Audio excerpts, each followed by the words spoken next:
Welcome to another episode of Dad's Rules with Kevin Belzer, and there is a passenger here. Melissa Belzer's here joining me on my road trip. She's trying to figure out what we're going to talk about next, because all we're doing on these episodes, not all we're doing, but the majority of what we're doing on this car trip is playing car games to pass the time. And I would have to say, because we've been on the road now for 9.5 hours, it has gone way quicker just doing podcasts as we're doing it. Yeah. It's definitely passing time as far as I'm concerned. Yeah. So what do you have for us? Relationship deck. Okay, so we're going to do a deck. It's a best self deck, not a sponsor. And this one is the relationship deck. And it would be the thicker side. Yes. It's going to be the side you're going to pull So I'm just from. drawing from the front? You can pull from wherever in there. Okay. I think we randomly mixed them up anyway. Okay. So I think that's one that we shuffled. Okay. It's kind of fun. Okay, for better or for worse, we haven't done a card in a while. Yeah. This Around 20 episodes personal or so. development, I'm guessing.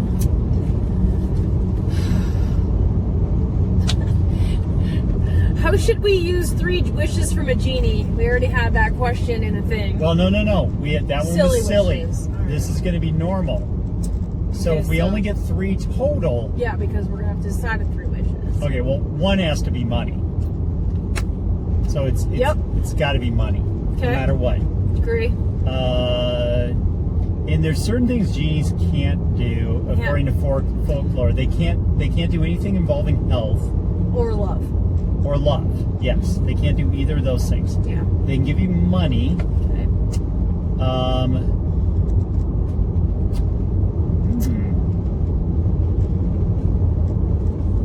I wish our house could be into brand new.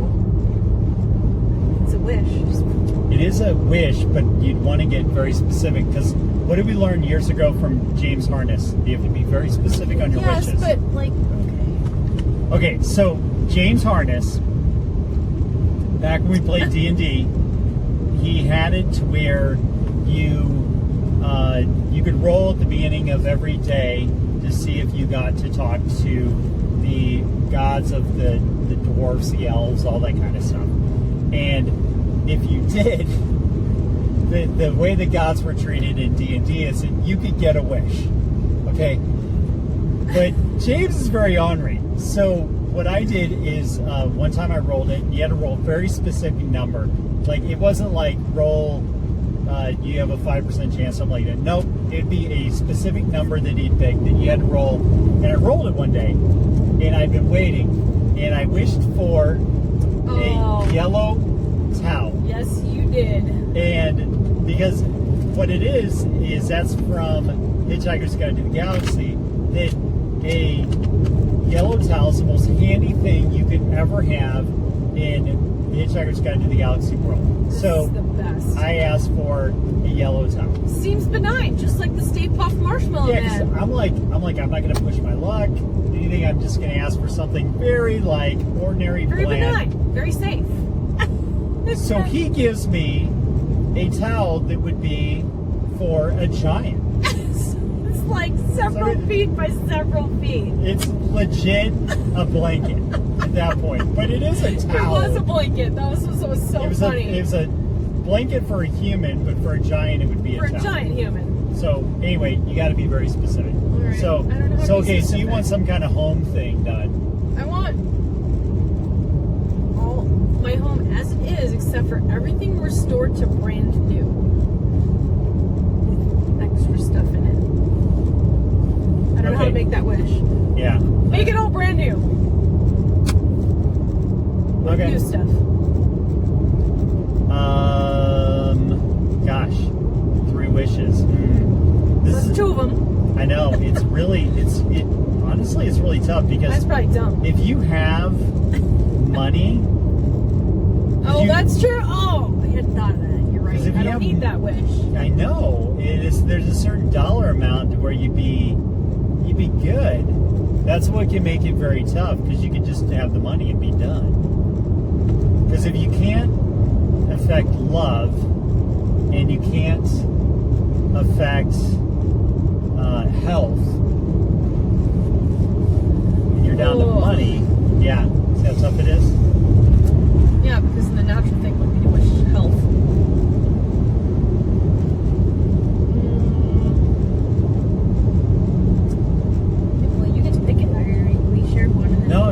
if you got a great idea, I'm I don't know if I do. Good to hear it because could I wish to be a world-renowned best-selling author. There you go. And I want that for you, right? So that's a good wish. And you could do world-renowned musician that sells out concerts. You know, something along that route. I could. That would be different. Yeah, that's true. So that would be 3. Okay, that's true. Those are good wishes. Okay, so if we ever meet a genie, Alright. Okay. Then we're set. This card is yellow. We've got a game plan. If we ever meet a genie, we definitely have a plan of action, a course of action that we will take. Yes. Okay. Alright. This is work. Work related. This deck is dumb. How does your work fulfill you? How does my work fulfill me? Well, for me, I get to take people and make one of their biggest dreams come true, which is home ownership. So that's a pretty big deal. I get to help people with the largest financial decision that they will ever make and lead them from point A to point B, whether it's selling that asset or it's buying that asset. That's a pretty big deal. Mm-hmm. Yeah. So like the review I got the other day from somebody, just that made it worth it. Now, granted, I get paid for it too, but I also want to get paid in pats on the back. Yeah. Yeah. So we can do another one. Good job. We should have time. You don't have a comment on that? Oh, well. I mean, like, it depends. I mean, work. There's no job that will ever completely fulfill me. It just, because anything anything I truly love doesn't pay money, so I can't use that as a thing because everything I love doesn't pay. Well, so, you do Color Street. Well, I do, and that's probably the closest thing because I have so much fun with that. I love it when my friends come to me and go, "Hey, I have this problem with my nails." I'm like, "Hey, I have the things," or I'll be like, "Hey, this color looks good on you," and I said, and they're like, "Oh, it's amazing." So for me, it's like it fulfills my helping people side. But you could be making them happy. Right. You could make them feel more confident. Yes. This is probably the closest thing I've ever come. Beautiful. Yeah. This is the closest thing I've probably ever come to fulfillment. So there's that. Yeah. I think you can legit look at any job and you can spin it the importance of what you are. Yeah.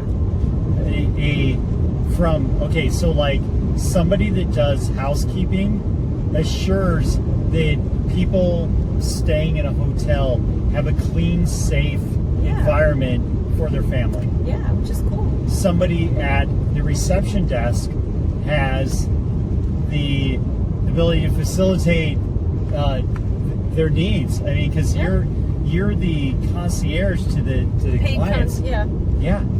That's true. Anything. A bank teller helps somebody with their finances. Yeah. And then you can go all the way up to the hoity-toity jobs out there. Yeah.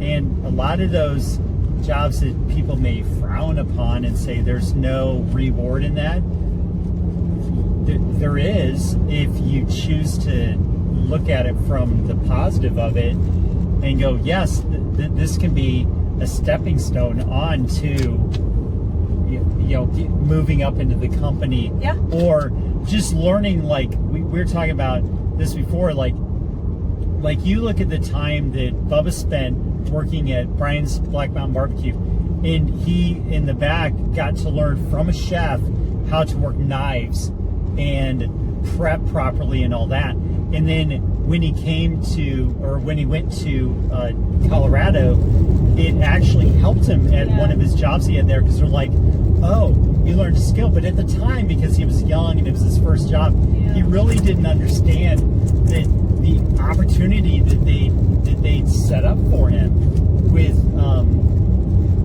being able to work under a chef like that. Like I don't think it ever hit him how big of a deal it is to not only work under a chef, but work under a chef that actually is respectful. It has now. Huh? It has now. He does fully understand it. Yeah, now. but I'm saying at the time maybe you not won't at get first. it. But eventually it did hit him that, with all that. And we take for granted a lot of that. Like, you look at, like, early jobs I had. So, like, water break. So, like, early on, when early jobs I had, like, my first job was working at Little Caesars, and then working at Domino's and other pizza places in customer service. You learn the skill of how to deal with so many different personalities, and you learn customer service in general out of it. And learning customer service, learning how to deal with a lot of personalities, that's what life is all about. Because if you get, because when I moved into sales, it blew Nick, and it blew Nick's mind how much I was able to just move from person to person. I think it probably does with Phil too. Yeah. That I could move from personality type to personality type and relate with different people, because we've also lived a lot of people, so it's another life experience learned out of it. But learning to adapt to all these different personalities, whether you want to look at it from the DISC profile, the different personality traits on there, or look at it from the Enneagram, all the different personality types on there, whichever way you want to view personalities. When you work in a job that people tend to look down on, because they're starter level jobs, which that's what they're supposed to be. No one should look down any job. I never looked down on it. I didn't either. When I was there. I don't know why people do. But you know, some people do. I know. But I look at it and go, man, that person has customer service that they've learned out of it, and whatever job you work in down the line, whether it's hospitality, which is the hotel industry, or the restaurant industry, you can make decent livings at both of them, and you can advance in careers if you have customer service ability that you learned along the way. Yeah. And you take each different personality type that you've dealt with and learn from it. Yeah. And Great. breathe. Yeah. So we won't do another card then, or? No, I guess not, because I got pretty passionate about that one. It's fine. Well, you know, it's like there's a lot, because you'd said that, I don't know, but it's like, I think that it's actually kind of cool, like when you actually step back from it and take a bird's eye view of it. It's like there can be rewarding in any job, like even from, I'm going off again, but even like you stuffed envelopes for Phil out to past appointments we had, or people that he's following up with, or people he's trying to get in front of for the first time. Yeah. And like even this year, the amount of people that we've met from you doing that has led to us having the ability to sell their home or help them buy a home. So each cog matters. It does matter, and I know that matters. So that's why I like doing it. It makes it that I'm a wingman, and that's what I told people. I go, I'm a wingman. I'm an assistant. I like to go, okay, here, do these things, get it done. Great, check, check, check, check, done. It's work that doesn't come home with me or whatever. You know, like it's just done. So I like it. I do really well as a wingman. Well, and I think that's one thing too. Is Xander and I, we talk about all the time how working at the same restaurant, how that was by far our favorite job. He's like, that was the best place. Yeah, and you don't necessarily realize it at the time. Oh, I did, but he did too. So it's cool to have that in common. And it was like our favorite place. Yeah, I look at some of the restaurants I worked at, and some were just passing ships in the night. But then other ones, you're like, I had a really good time there.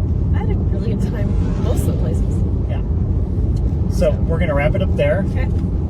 We got through a few cards. Yeah. We're gonna wrap it up there. If you like the show, like, share, review, leave feedback, subscribe, comment.